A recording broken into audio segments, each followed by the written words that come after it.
But making good progress up towards the windward marker.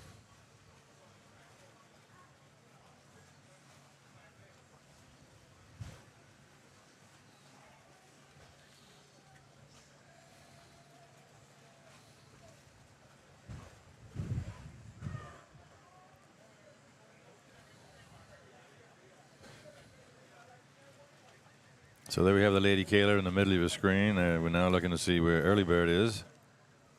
Along with Lady Anne Marie. And Lady Anne Marie, those two Long Island boats duking it out.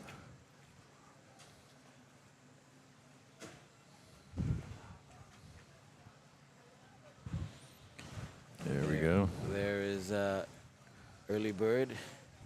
Early Bird stepped out. And all the way to the top, I believe that's Lady Anne Marie. Yeah, they're much lower, though. I'm thinking they're both going to have to tack over and come over into the marker on starboard. So Early Bird definitely more to windward and has a distinct advantage there. Sail looks pretty trim. You notice the two crew are trying to keep as much weight out on the side. These small boats are not allowed any prize like the bigger boats. So you just got to kind of hang it out on the rail. Wow. And that's father and son. Stefan knows, teaching his young son how to win. Well, I'm sure if the young man pays attention, he'll have a great future in sailing.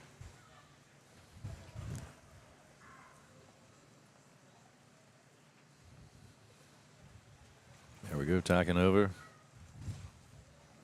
Always good to come into the marker on starboard tack if you can, because it gives you the right of way.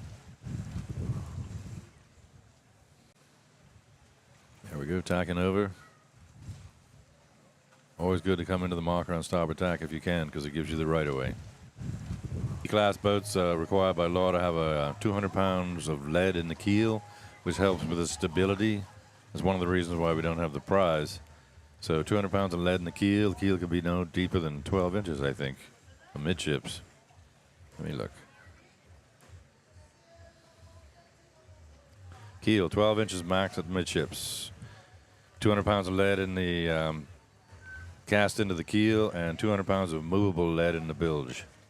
Nope, no prize. Telltales are allowed on the sails in this class. So it seems like we've had a change in position. Early Bird looks to have now taken the lead. She's making her way to that mark. Swapped places with Lady Anne Marie.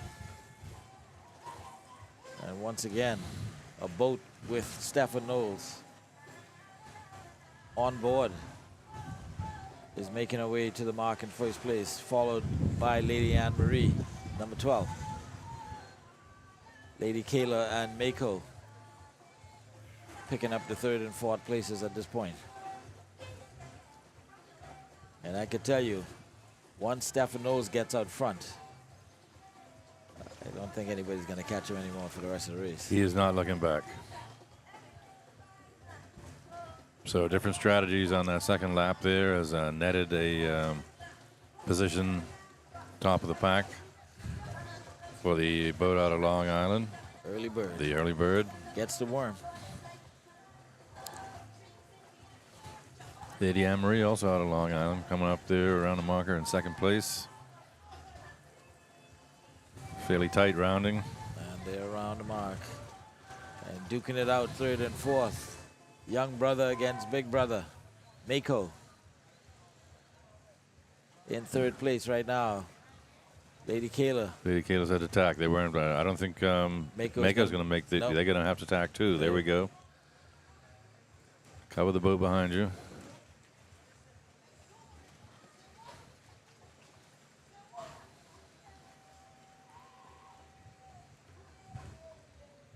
Meanwhile, the first two boats are around the marker and heading down towards the finish. All right. Both the Exuma boats are back over on starboard tack and heading for the rounding of the windward marker. So we've had the flip-flop on the sandwich. Same pieces, but it looks like we've got the two slices of bread at the front And the 2 pieces of meat at the bottom. Still edible though. Same taste. There's third around the mark. And here comes fourth. Lady Kayla. And Lady Kayla seemingly, both exuma boats sailing with 3 crew members at the bottom. Still edible though. Oh, they got a little trouble with this sail. Interesting to see the strategy as far as crew. Both of the Long Island boats only carrying 2 crew members. That is different, yeah. And the exuma boats both carrying 3 crew members. Well, if it made a difference, it certainly worked out great for the 2 Long Island boats, it looks like. Absolutely. I guess it helps also if you have 2 crew members that are a little bit thicker around the waist. Yep, all that has to be taken into consideration. Right now, this boat and the screen, they're trying to keep it as steady as possible. You don't want to rock the sail and spill the air out. But they've got that sail jacked way up, almost like some of these kite surfers. For those sailors out there watching, no boom vangs allowed on these boats, so you got to really be careful that your boom doesn't all of a sudden pitch up in the air and fold your sail up. And there's a beautiful shot from Early Bird, and Stefan knows in his traditional red. You'll see Stefan, yeah, he's sitting down low in the cockpit, which is what you want to do on these downwinds to try and help prevent that rocking that you see going on there. Keep all that weight centered. Keep your weight centered and low. Try not to let the boat rock, because that just slows you down. And there's is that the finish? I believe that. Not to finish, they go back up. Go up and finish toward windward, yeah. So they still have the gate there. Early Birds decided to go off to the left. Lady Anne-Marie is going to follow.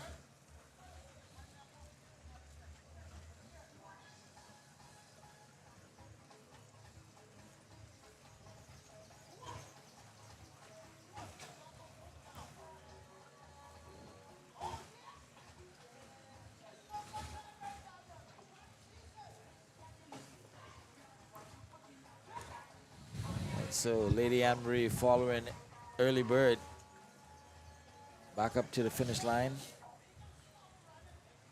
Third and fourth coming down Mako, followed by Lady Kayla. Really is a pretty sight to see all those sails up like that. Oh yeah.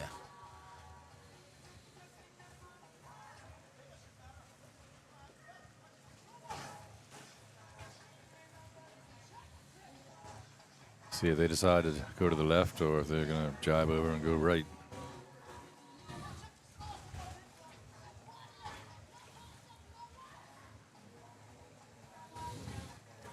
Right now, second place boat, Lady Anne-Marie, may be pointing a little bit better into the wind, but the gap between she and the first place boat, Early Bird, I don't know. Got some work cut out for them if they're going to improve their position before they finish the race.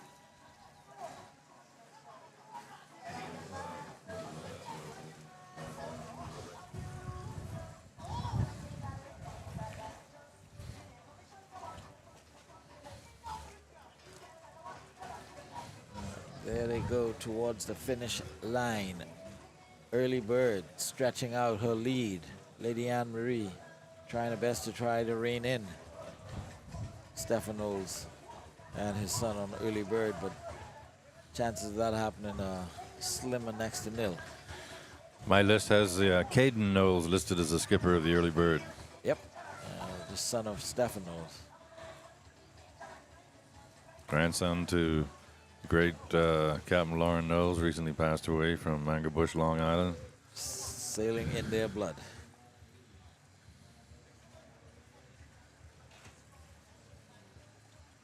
Yeah, that's quite a gap between. So whereas with the bigger boats, we have different size sails because of the mast and boom length restrictions in this E-class. Pretty much everybody's got about the same size sail. Same sail. So the emphasis is more on the skipper and the crew's ability as opposed to having a hotter rig than the next guy. And Young Mr. Nose there obviously paid attention to the row, and I'm sure Stefan gave him yesterday. And yeah, the post-race interview Stefan and his son gave was kind of humorous. But obviously the young man has been paying attention, and you can see the results. Yes. Very smooth tack there by the early bird. First lap in second place, second lap in first place. And it looks like they're going to secure this first points race. And if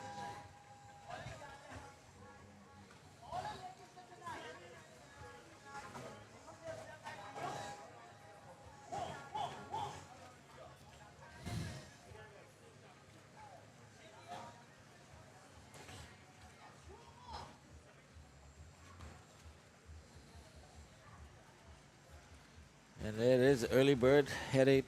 I think we see the committee boats with the finish line coming into view. So it looks like they'll finish up on port tack. They should be on lay line now for the finish.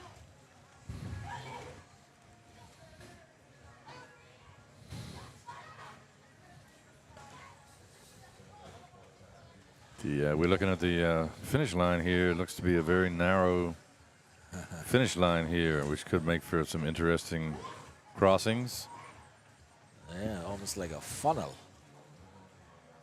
Yeah. Not sure why that is so tight. Seems to be.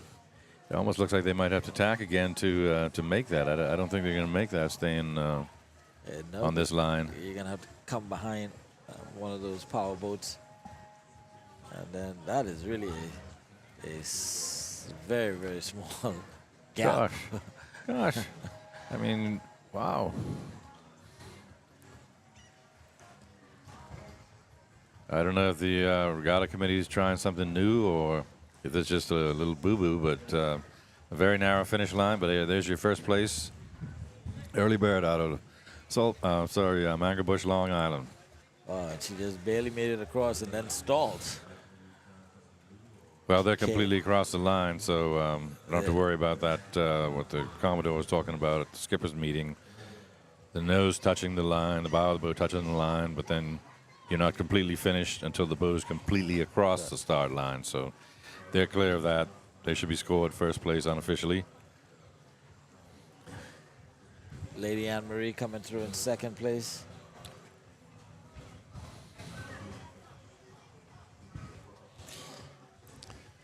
So there you had the E-Class race from this morning. Just doing a little bit of audio over the tapings. And we're getting ready. We got the C-Class fleet out here in Elizabeth Harbor getting ready for their race. I see a lot of boats out there in the start line. More coming out. Yep.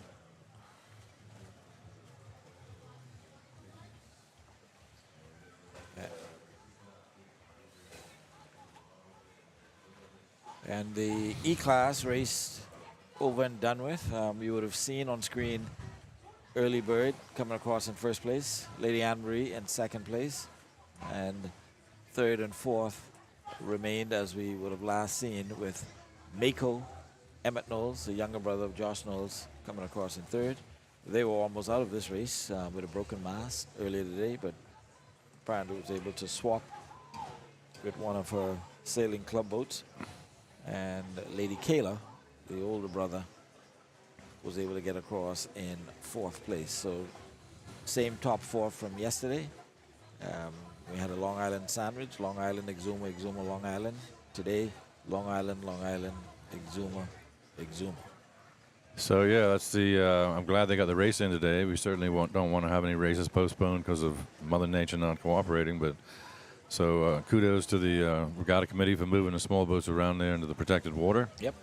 And now we're gonna take a short break here as we get ready for the C-Class race. It shouldn't be too long of a break. A lot of boats out there on the line already, and we got more coming out. So Yep. we'll be back shortly for the start of the C-Class race, Dwight. Yep, absolutely.